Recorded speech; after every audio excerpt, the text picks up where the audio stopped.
اللہ تعالیٰ سے بات منوانے کا بہترین طریقہ کیا ہے؟ میں نے یہ سوال ایک سفید ریش بزرگ سے پوچھا۔ وہ مسکرائے، قبلہ رو ہوئے، پاؤں لپیٹے، رانے طے کی، اپنے جسم کا سارا بوجھ رانوں پر شفٹ کیا اور مجھ سے پوچھا، تمہیں اللہ سے کیا چاہیے؟ ہم دونوں اس وقت جنگل میں بیٹھے تھے، حبس اور گرمی کا موسم تھا، سانس تک لینا مشکل تھا۔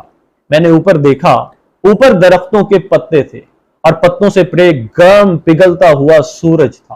میں نے مسکرا کر عرض کیا، اگر بادل آ جائیں، ذرا سی ٹھنڈی ہوائیں چلنے لگیں تو موسم اچھا ہو جائے گا۔ وہ ہنسے اور آہستہ سے بولے، لو دیکھو۔ وہ اس کے بعد بیٹھے بیٹھے رکوع میں جھکے اور پنجابی زبان میں دعا کرنے لگے، اللہ جی کاکے کی دعا قبول کر لے، اللہ جی ہماری سن لے۔ وہ دعا کرتے جاتے تھے اور روتے جاتے تھے۔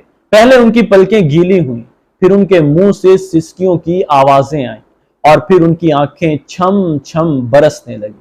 وہ بری طرح رو رہے تھے۔ میں ان کی حالت دیکھ کر پریشان ہو گیا۔ میں نے زندگی میں بے شمار لوگوں کو روتے دیکھا، لیکن ان کا رونا عجیب تھا۔ وہ ایک خاص ردم میں رو رہے تھے، منہ سے سسکی نکلتی تھی، پھر آنکھیں برستی تھیں اور پھر اللہ جی ہماری سن لے کا راگ الاپ بنتا تھا۔ میں پریشانی، استجاب اور خوف کے ملے جلے تاثرات کے ساتھ انہیں دیکھ رہا تھا۔ وہ دعا کرتے تھے، روتے جاتے تھے اور سسکیاں بھرتے جاتے تھے۔ میں نے پھر وہاں ایک عجیب منظر دیکھا۔ مجھے ہوا ٹھنڈی ہوتی ہوئی محسوس ہوئی۔ آسمان پر اسی طرح گرم سورج چمک رہا تھا، لیکن جنگل کی ہوا میں خنکی بڑھتی جا رہی تھی۔ میری پیشانی، سر اور گردن کا پسینہ خشک ہو گیا۔ میرے سینے اور کمر پر رینگتے ہوئے قطرے بھی غائب ہو گئے۔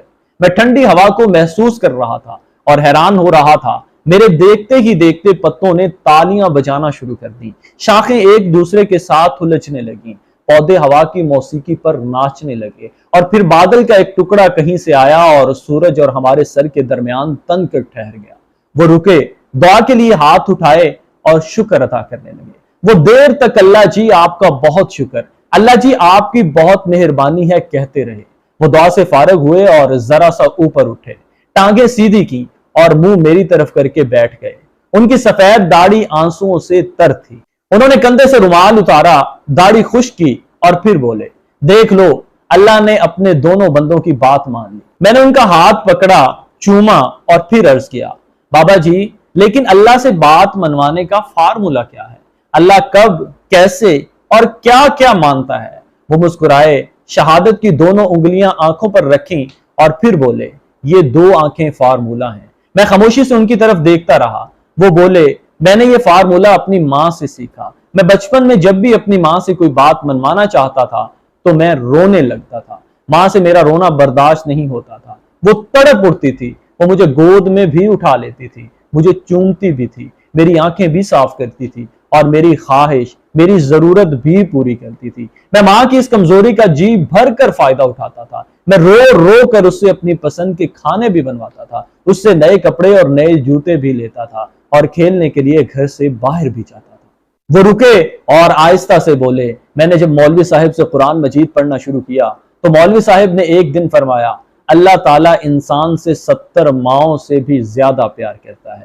یہ فقرہ سیدھا میرے دل میں لگا اور میں نے سوچا، میں رو کر اپنی ماں سے سب کچھ منوا لیتا ہوں، اللہ اگر مجھ سے 70 ماؤں جتنی محبت کرتا ہے تو پھر میں رو رو کر اس سے کیا کیا نہیں منوا سکتا۔ وہ رکے اور بولے، بس وہ دن ہے اور آج کا دن، میں روتا ہوں، اللہ کے سامنے گڑ گڑاتا ہوں اور میری ہر خواہش، میری ہر دعا قبول ہو جاتی ہے۔ آج میں آپ کو اور اپنے دیکھنے والے تمام دوستوں سے یہ گزارش کرتا ہوں کہ جس طرح تم نے بچپن میں اپنے ماں باپ سے اپنی باتیں منوائی ہیں، اگر ایک بار اس ذات باری تعالیٰ کے آگے گڑ گڑا کر اپنی بات کی معافی مانگو، اس اللہ تعالیٰ کے آگے اپنا آپ بچھا دو، اس کے آگے رو کر، اس کے آگے اپنی التجا کرو، تمہارے رو کے اٹھنے سے پہلے تمہاری مراد پوری نہ ہو تو پھر کہنا، لیکن بات یہ ہے کہ تمہارے رونے میں سچائی ہو، تمہاری اللہ کی عبادت میں سچائی ہو، ویسی سچائی جیسے کہ بچپن میں تم اپنی ماں کے آگے کرتے تھے۔